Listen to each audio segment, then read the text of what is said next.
watching Sunday Sound Off with Frank Boal. Okay, welcome back to Sunday Sound Off for our first hot topic of the night. KU, ho-hum, 12 straight Big 12 title. Looks like they're running right to it again. Good or bad thing for the Big 12 Conference? TJ? All right, before I say anything, Here we go. KU Look out, Jayhawk fans. is a really good team. They're really good. They've got the best coach in the Big 12. Trolling. They're really good. But until one of you poor saps, you sorry excuses for our basketball programs, knocks this team off, I don't want to hear another thing about how competitive the Big 12 is. Every single year in the tournament, everybody is out except for Kansas on a good year. Nobody can beat this team in league. People are afraid to beat Kansas at this point, I feel like. They turn into unpotty-trained labradoodles anytime there's just the slightest hint of pressure on a team. They just fold. I'm sick of it. I'm tired. Please, somebody beat Kansas in the league. Oh, boy. Blair, it's all yours, buddy. The hate. Unbelievable. Here's the thing. You know what? Kansas has won 11 straight Big 12 titles. The Big 12 has only sent 2 teams to the Final Four in that time, Kansas in 08, Kansas in 12. So, you can, I guess those are 2 separate things. Big 12 not getting to a Final Four, Kansas winning 11 straight. I don't think they're related. I think it's up to the rest of the Big 12 to catch Kansas. It's up to Oklahoma. It's up to West Virginia. It's up to the rest of the Big 12 to put a program together that can catch the Jayhawks. Right. Kansas had a big win on Saturday. They played great in Norman. They're still not in they're in the driver's seat for the Big 12, as Frank said. But West Virginia has almost the exact same schedule left with Kansas. They both have to play at Texas. They both get Iowa State at home. They both have to go to Baylor. I still think it's a toss-up. I think West Virginia's got a chance to be the first-place team in the Big 12 and end this streak.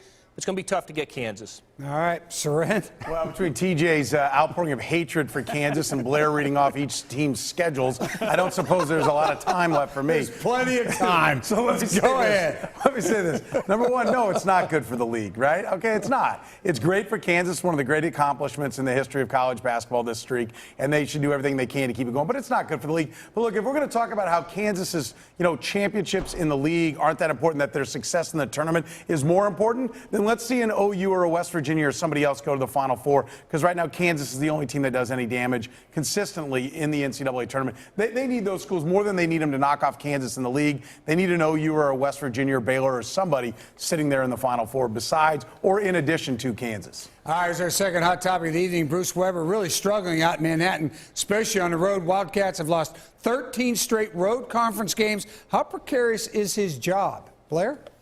Well, I don't think it's in jeopardy after this season. Bruce Weber will be back as the Kansas State coach next year for sure, but his record has declined. It's on pace to decline in each of his 4 seasons in Manhattan. That's a tough deal. Doesn't look like they'll be in the NCAA tournament for the 2nd straight year, and that's bordering on unacceptable for Kansas State given the recent history there.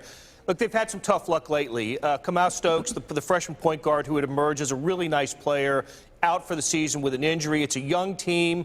They were good enough to knock off top-ranked, first place Oklahoma just a couple weeks ago, and they were top-ranked. And then followed it up with a couple of stinkers, losing at home to Baylor, and then the overtime loss at Oklahoma State on Saturday. Tough way to go. It'd be good for Kansas State to keep it together here the last few weeks of the season, make a little bit of a run, try to get into the NIT, but it doesn't look like an NCAA tournament appearance for the Wildcats this year. Weber will be back next season, though. Okay, Seren? All right, the question is Weber going to be back? Here's the reality. Expectations. This is why coaches act like they're an underdog in every game. Because if you lower the expectations, it gets a lot easier to deliver the goods on what those lower expectations are. Going into last year, they were supposed to be an NCAA tournament team, supposed to be able to challenge Kansas for the top spot in the Big 12. They failed miserably. The team imploded. They ended up running players off. So no expectations this year. Therefore, yes, he's going to be back because nobody had any expectations. But if you went back 2 or 3 years ago and said, where should this team be after 2016? Nobody would have said back-to-back times out of the NCAA tournament, maybe out of postseason play in general, fighting for a 500 record. He'll be back. But it should be a lot closer than it's going to be. This is John Curry's guy. He won't pull the trigger, but they ought to be looking at whether or not they can find someone better.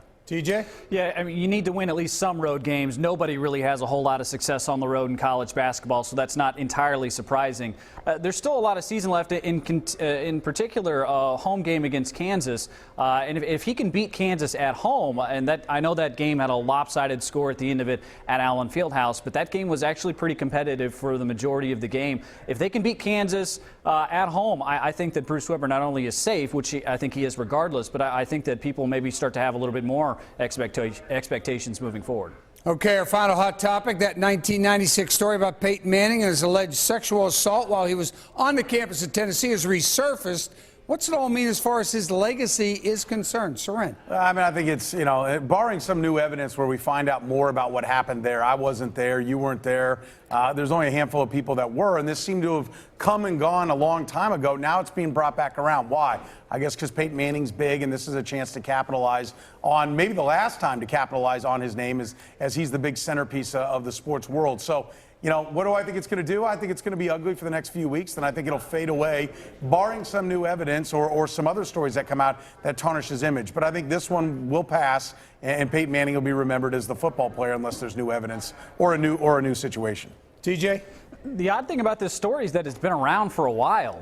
It just hasn't been heavily reported on. Now that it has been heavily reported on, I think Peyton Manning does have a problem. Now, as Soren mentioned, it's a he said, she said situation, and it's one that's already been decided upon in court twice now. So I think that there's no legal action pending for Peyton Manning, but there is a Title IX issue with some women suing the University of Tennessee, in which he is cited in that case. So that could cause problem for him. The longer this is in the spotlight, the longer it's a problem for Peyton Manning. And much like other people in the spotlight who've been accused of crimes similar to this one that they've done years and years and years ago, this absolutely can tarnish his reputation and the view of him in the public eye.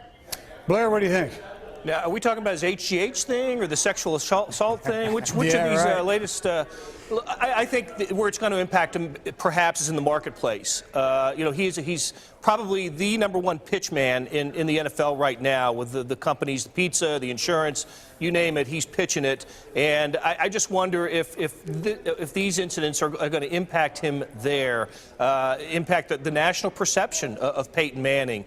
Just last week, he was the sentimental hero of the Super Bowl. He certainly wasn't the best player in the game, but he was the sentimental hero of that game. And now, a week later, he's a scourge based on the information that we have now. As TJ said, regurgitated, really. I mean, these are stories that have been reported several times in the last 20 years, right. Taking it on a new life now. So how it impacts his legacy, it's part of it now. It is part of it. When you write about if he retires this year, it's a couple of paragraphs in the story about his retirement.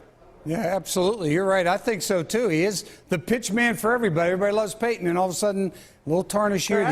Frank, they're having a farewell tour for Kobe Bryant.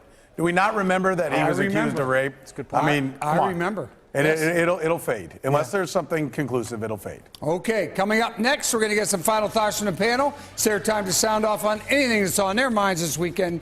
You're watching Sunday Sound Off.